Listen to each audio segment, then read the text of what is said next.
It's your ex-husband's funeral, and you're the chief mourner. Get here right now. Right. Everyone's waiting.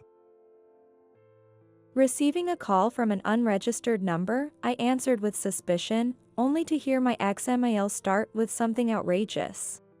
My ex Phil was next to my ex Mill, and I braced myself for something. What's going on all of a sudden? Well, it's because John has died. You owe him, don't you? It's only natural for you to be the chief mourner.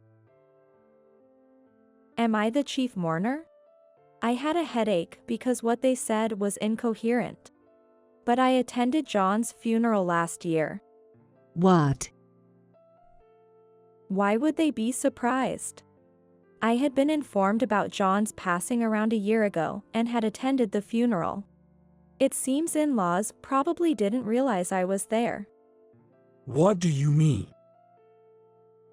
I could hear the tremble in my father-in-law's voice. Taking a breath, I said, well, and began to recount my attendance at John's funeral. My name is Sharon Anderson. I am 41 years old and work as a nurse. My 3-year-old daughter, April, has been picking up new words at daycare and talks to me like a little lady. She's at such an adorable age, and I'm ready to do anything, from work to household chores, for her. The truth is, I got married and divorced 3 years ago, so I am a single mother. My ex-husband's name was John Harris, a taxi driver who was 4 years older than me. When we first met, John was a gentleman, and although I was in my mid-30s, I found myself very interested in him. My income was higher than his, but I was so addicted to love with John at the time that I didn't even care. I thought we would continue to live happily ever after. I never doubted it until we split up. I want to explain, step by step, why I ended up divorcing John. I met John at a singles event that was held regularly. Engrossed in my work, I had missed the so-called right age to marry and started feeling lonely about spending my life alone. At 36, I thought my chances of getting married were slim, but nothing would start without action. So, I attended the mixer my friend recommended. It was a big city mixer, with roughly 100 men and women participating. It was targeted at women in their 30s and men from their 30s to 50s, so I was relieved I didn't have to compete with women in their 20s. However, as a 36-year-old, I felt disheartened as men seemed to prefer women in their early 30s. Then, by chance, I ended up at the same table as John, who struck up a conversation. Do you feel a bit out of place? Would you like to talk more privately over there? Yes, I felt the same way. John found a way into my heart and created time for us to talk alone. Moreover, he was quite a handsome man, and I guessed he must have been very popular when he was younger. He was a taxi driver by profession. I don't care about the income of the marriage partner, but some women will care about it. I thought that was part of the reason why the good-looking John was a single man. It's my first time at an event like this. I didn't know how to behave. It took a lot of courage to talk to someone as beautiful as you. Thank you. My face immediately turned red at the compliment. Honestly, I'm not the type who is often called beautiful, so I realized right away that John was just flattering me. Still, I was really happy to be complimented. Afterward, we gradually hit it off, talking about hobbies and how we spend our weekends, and by the end of the mixer, we had become quite comfortable with each other. John and I exchanged contacts, and we went on several dates afterward. He was a grown man, so I thought he would go out for a nice meal on a date, but he took me to the movies and the aquarium in response to my request. If I didn't think about income, he was the perfect marriage partner. As we continued to date him, I became very interested in John and genuinely fell in love with him. I never imagined that at 36, I would once again experience those bittersweet feelings of love. But I believed love was essential for marriage, so I took the initiative and proposed to John. He was surprised by my confession but quickly smiled and said, "We'll start a serious relationship." Our serious relationship began, and given our ages, John proposed relatively soon after. I was delighted and immediately said yes. I was grateful and happy that he chose someone like me, who was not young anymore. When we started our married life, we were blessed with a child in just 6 months, which was a surprise to me. Many of my friends who got married in their 30s struggled to conceive, and I had almost given up on the idea of having children. But getting pregnant so easily was both a shock and a joy. I immediately told John about the pregnancy. Then John, looking completely astonished, widened his eyes as if he had never expected the news. Sharon, is that true? Yes, I had it confirmed at the hospital. Really? John quietly looked down. Is there anything wrong with him? But the next moment, he returned to his usual smiling self, saying, "That's great." I was completely reassured then, unaware that the situation was rapidly changing. Once my pregnancy began, I was constantly in poor health throughout the period. Some pregnant women travel or go to spas during their stable period, but I felt too ill to be active. I had severe morning sickness, couldn't do any housework, and even in the stable period, I felt lethargic. I had trouble talking with John and couldn't eat. Even when John asked me if I was okay, all I could muster was a vague yes, well. In response, perhaps giving up on conversing with me, John began to leave me alone during my pregnancy, which put more distance between us. Despite the loneliness, I believed that once the baby arrived, we would return to the joyful family life we had. 8 months later, I gave birth to a healthy girl. I named her April. Her chubby cheeks were endearing, and I felt my efforts in childbirth were worthwhile. John couldn't be present at the birth due to his work and didn't show up at the hospital either. All my calls were met with, "I've been really busy with work," and I couldn't argue with that. He never visited, and my hospital stay ended. I had to take a taxi home alone with April.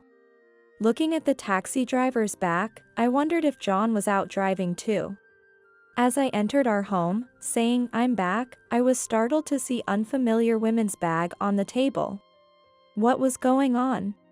Before I could think further, I was shocked by the sounds of a man and woman from the bedroom. I approached the bedroom frighteningly and slowly to see what was going on inside. "What are you doing?" As I held April in my arms, I saw John hugging a woman 20 years younger than himself. What the hell? The naked woman turned around in surprise at my voice. John also looked at me with a surprise. Sharon, you got discharged today. I didn't know. John tried to act normal, but it was too ridiculous. "I told you yesterday." Oh, I forgot. Sorry. I'm this kind of guy, so we're breaking up. Perhaps feeling it was tiresome to be blamed, and since his affair was already exposed, John hastily initiated the breakup, which made me feel nauseous. Why, just after the birth of our child? I had no time to fall apart, questioning the situation. As it is, please break up with him immediately. The woman, showing no sign of discomfort in front of the wife of her affair partner, coldly suggested the separation. I was too shocked to respond. Finding out that John had already prepared the divorce papers added to the hurt and anger. He had planned to divorce me from the start. He was having an affair and enjoying himself, neglecting his wife who was suffering from poor health due to the pregnancy. When I imagined that he was cheating on me during my delivery, my spine went cold. It's your fault. I married you at 36 because I didn't want kids, and yet you got pregnant so easily. John cursed me in a tone I had never heard before. I cried as I signed the divorce papers. My baby, April, started crying, and I was flustered. John coldly remarked, Baby is really noisy, sending a chilling look. After a nightmarish day, I staggered to submit the divorce papers. The situation unfolded so tumultuously that I couldn't keep up. I informed my parents and stayed with them for a while, as they were furious. My parents were ready to confront John with great fury, but I refused to allow it. Punishing him wouldn't heal my wounds and could lead to more resentment. If John resents me, it would only hurt me more. When I appealed to my parents, they reluctantly backed off. After that, with my parents' help, I raised my daughter April and was able to return to work once things settled down. As April was about to turn 2, and I was recovering from the divorce, balancing work and motherhood, an unexpected event occurred. The incident occurred on a Sunday afternoon. My parents, suggesting take some time to relax alone, had taken April out with them, leaving me to enjoy some peaceful time watching TV at my parents' home. The intercom rang, and I thought it was delivery, so I opened the front door. "Oh, it's you." I was speechless upon seeing the person standing there, someone I recognized. She was a young woman in her mid-20s, tall and slender with an attractive figure. She had flashy nails and makeup. Yet, she was strikingly beautiful, the kind to turn heads when passing by. I recognized her as the woman from John's bedroom. But why was she at my parents' house now? My mind was full of question marks and I was speechless. Hello, it's been a while. I'm Hilda Harris. To cut to the chase, my husband, John, passed away recently. There is a funeral tomorrow, and you need to attend. Otherwise, your daughter's life will be at risk. A woman named Hilda gave me a glaring look when she spoke plainly. Her eyes were like those of an enemy, and I felt fear towards this much younger woman. Above all, the threat that your daughter's life is at risk sent a chill down my spine. Is it true that John has died? Yes, it was a sudden accident. He died instantly. Hilda's emotionless response to her husband's death made me wonder if she lacked any human empathy. Well, why should I attend his funeral? You and John betrayed me. I don't want to speak ill of the deceased, but I don't think I have any obligation to attend his funeral. Even though I was terrified, I firmly stated this to Hilda. Then, Hilda's previously stoic face suddenly twisted grotesquely, taking on a terrifying expression. Reflexively, I let out a scream.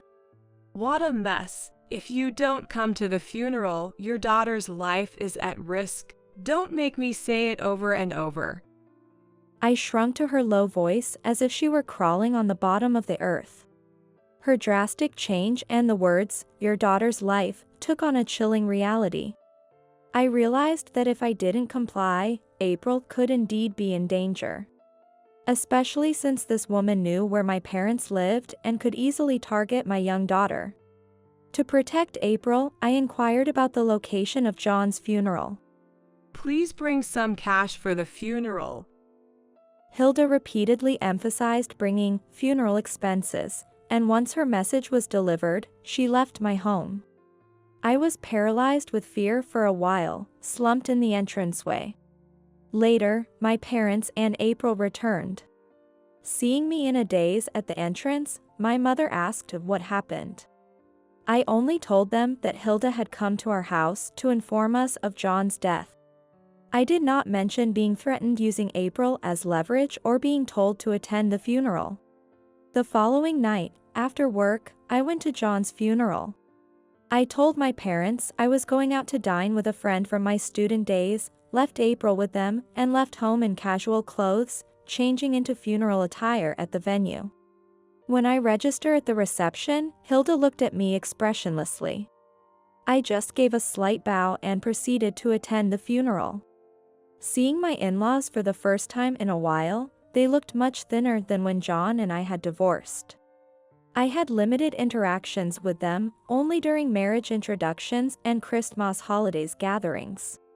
Both were quite talkative, and John had preferred not to have me meet them often, probably to avoid any complications. At the end of the funeral, I greeted in front of my ex-in-laws. Still, they seemed to have forgotten me, showing no particular reaction to their former deal attending their son's funeral, merely returning the greeting as they did with everyone else. It appeared they truly did not recognize me. Feeling no need to assert my presence, I quickly returned home once the funeral was over. A year after John's funeral, April turned 3. It marked 3 years since I had separated from John. I started living alone with April after John's funeral. I felt it was unfair to burden my parents further, and I was also afraid that Hilda might unexpectedly show up at my parents' house again. Since starting to live alone with April, our life had been peaceful, but one day, an unknown number called my smartphone. It was after picking up April on my way home from work as usual. April was sleeping in her room while I was preparing dinner. I didn't know the phone number, so I hesitated whether to answer, but I pressed the call button and pressed the smartphone to my ear. "Hello?" I spoke softly, gauging the caller's intent. Then, from the other end of the phone, I heard the caller's harsh concern, which struck me as odd. It's your ex-husband's funeral, and you're the chief mourner. Get here right now. Yes, come on. Everyone's waiting. The callers were John's parents, and my ex Mill started with an outrageous demand. My ex Phil was next to my ex Mill, and I braced myself for something. What's going on all of a sudden? Because John has died, you were involved with him. You should naturally be the chief mourner. Oh, and make sure you bring some cash for the funeral. Am I the chief mourner? I had a headache because what they said was incoherent. But I attended John's funeral last year. As I responded with disbelief, my in-laws exclaimed incredulously, "What? What could be so surprising?" I had received notification about John's death about a year ago and even attended his funeral. Probably, my in-laws hadn't realized I was there. What do you mean? I could hear the trembling in my ex-father-in-law's voice. Taking a breath, I said, "Well," and began to recount my attendance at John's funeral. A year ago, Hilda suddenly showed up at my parents' house and told me to attend John's funeral, threatening my daughter's life if I didn't comply. She also insisted on bringing some cash for the funeral, just like you are now. I calmly narrated the events of the past year to them. On the other end of the line, I heard 2 people gasp. What are you talking about? That woman did what? Can we meet you in person right now? Excuse me? The in-laws asked me, their voices tinged with desperation. Right now? Well, April is sleeping at home, so if it's at my house, that would be okay. I didn't want to get involved, but considering the unpredictable behavior of my in-laws and Hilda, I reluctantly agreed. All right, I'll come now. Please give me your address. After telling my in-laws my home address, they arrived in about 30 minutes. I'm sorry to disturb you so suddenly. My ex-in-laws entered the room without hesitation. I was so taken aback by their behavior that I forgot to serve them tea. We want to know everything. What did Hilda tell you? It seemed my ex-in-laws had a harsh view of Hilda. Every time her name was mentioned, their faces contorted with disdain. As I said earlier, I was threatened by Hilda and attended John's funeral. I even greeted you, but you didn't notice me. What a thing to say. My ex-mother-in-law's body trembled. That woman, she stole everything valuable from our house and ran away. We ended up paying for the funeral expenses ourselves. Her eyes blazed with anger. I see, that's happened. Hilda also took away all of my ex-husband's savings, which should have been used for funeral expenses. So my troubled ex-in-laws were trying to get money from me by making up John's funeral, which was supposed to have already finished. If I brought the cash to John's funeral, they planned to take it and run. From what I heard, they were really terrible, but my ex-in-laws kept talking as if they were the victims. Hilda claimed she married John because he deceived her into believing he was the CEO. She lashed out at us. But the truth is, she's a big spender and has accumulated a lot of debt. We ended up being her debt guarantors, and now it looks like we'll have to pay off her debts. She's truly despicable. They expressed their frustration with twisted faces. My ex-mother-in-law claimed she had always opposed the remarriage to Hilda and even suggested that Hilda might have orchestrated John's death for insurance money. My ex-in-laws had a pretty bad reputation for Hilda. As an outsider, I felt like covering my ears for their terrible words. I was also worried that April might wake up due to their loud voices. Ultimately, despite their outrage at Hilda, they still tried to deceive me with a fake funeral story to ask for money. They never apologized when John cheated and we divorced. They were filled with anger at Hilda, ignoring what they had done. I was on the verge of exploding with the anger welling up inside me. Just then, my phone rang. Another call? Noting the frequency of calls today, I glanced at the screen to see yet another unknown number. Maybe it's just a sales call. Suggested by my ex-mother-in-law, but feeling uneasy, I softly touched the call button and turned on the speaker. Hello? As I spoke softly, a loud, heavy-breathing voice came from the other end of the phone immediately. Hey, you've moved, haven't you? Where are you now? What? Hilda was the caller. This made both my ex-in-laws and me exchange looks. I wondered how Hilda knew my phone number, but then, seeing the guilty expressions on my in-laws' faces, I realized. They must have given Hilda my phone number, probably telling her to call me and demand money to repay their debts. What kind of nerve they had, this in-laws and Hilda, who calls her husband's ex-wife with nonchalance. You should have informed me about the move. I realized I never got a wedding gift from you. Send me cash $1,000 immediately. As expected, when Hilda demanded money, I let out a heavy sigh. A wedding gift? $1,000 in cash? It was absurd to talk about a wedding gift now, especially after my ex-husband had passed away. She took my husband and I got divorced, but I'm not a tolerant person to give a wedding gift to someone like her. I felt ridiculed and filled with anger. Suppressing the urge to smash my phone and careful not to wake April, I calmly told Hilda, I don't have a penny to give you. I know about the huge debt you have and that you stole valuable items from John's parents. What? Why would you say that? Hilda seemed shocked, and her agitation was clearly conveyed over the phone. I heard it from John's parents, who are right here next to me. They're the ones who gave you my number. They came asking me for money, just like you. Really, all of you are the worst. I lashed out at everyone present, including my ex-in-laws. Not only Hilda but also my ex-in-laws showed their outrage, exclaiming, "What? This wouldn't have happened if she hadn't taken our money. That's right, Sharon. This happened because you were cheated on. Excuse me. Wait a minute. I'm the victim here, okay? John lied to me, saying he was the CEO, and I fell for his marriage fraud. You're the ones who raised your son to be a fraud." Through the phone, war broke out.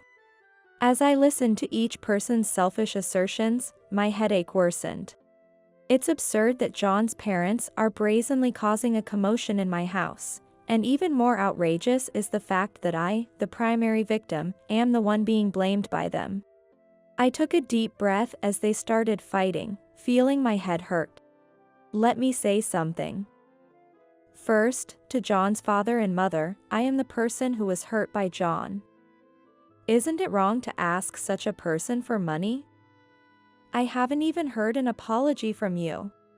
We don't care about that. John is the one who did wrong. Even in this situation, the ex-in-laws did not admit guilt. Their stubborn denial pushed me over the edge. Oh, is that so? Then I won't hold back. I'm going to report you to the police for attempting to defraud me with a fake funeral. What? At this, my ex-in-laws seemed shocked, visibly shrinking at the mention of police. Please, not the police. Hilda heard my ex-mother-in-law begging for her life on the other end of the phone, and she let out an indecent laugh. But I said to Hilda, "What are you laughing at?" "Of course, I'm planning to report you to the police as well." No way. Hilda's voice, filled with genuine surprise, resonated loudly from the other end of the phone. Why should I have to deal with the police? I told you I'm the victim. I've been poor and struggling with money. When I met John through a dating app, he was all sweet talk, saying, "I'm the CEO, I can make your life easier." I didn't even know John was married. I was shocked to learn about you, his wife, and I even had to pay alimony. I was the one deceived. I'm the victim. Please don't sue me. Hilda kept insisting she was the victim. Listening to her, I wondered why John was surrounded by such terrible people, making my head ache even more. Firstly, Hilda claims she didn't know John was married to me, but that's absolutely a lie. I caught her and John together on the day I returned home from giving birth to April, and when their affair was exposed, Hilda nonchalantly asked for a quick divorce. If she truly hadn't known about John being married, she would have been confused at that moment. It wouldn't be surprising if she were cursing John. But in reality, Hilda seemed prepared, as if she had already factored in my existence as John's wife and had a response plan. So, the idea that Hilda was deceived into dating John is implausible. She might have believed his claim of being the CEO, but even that was likely driven by her greed, making her responsible for her actions. I couldn't accept her telling me she was the victim. Worried that the commotion would wake April, I finally decided to put an end to it all with a decisive statement. Please stop lying. I won't be fooled by your tactics anymore. I will hang up now and call the police, so be prepared. And to you all, please never appear before me again. Goodbye. I first hung up the phone and then expelled the in-laws from my home. They pleaded until the end, saying, "Please, not a report," but I ignored them and immediately dialed 911. After a while, the police arrived, and I explained the entire situation to them. My ex-in-laws, for attempted fraud, and Hilda, suspected of fraud and theft, are likely to be arrested. Mom, what happened? April emerged from her room and asked me, noticing my sweaty state. "Nothing, honey. How about we move again?" Are we moving out? Yes. I found a lovely new house for us. Yay. Realizing that staying in the current home might lead to unexpected visits from my ex-in-laws and Hilda, I decided to move. I'm also planning to change my cell phone number. This should ensure that I never have to deal with my ex-in-laws and Hilda again. After completing the moving process, I settled into a new apartment near my workplace and learned new facts about ex-in-laws and Hilda. Although my ex-in-laws failed to defraud me, it appears they successfully swindled money from relatives and coworkers. Believing that those close to them would willingly give money, their deceitful methods filled me with disgust. Those who gave money initially might have done so out of goodwill, but they became suspicious due to the frequent requests for more funds. I was horrified to discover that my ex-in-laws were habitual fraudsters. Moving away to avoid further victimization seems to have been the right decision.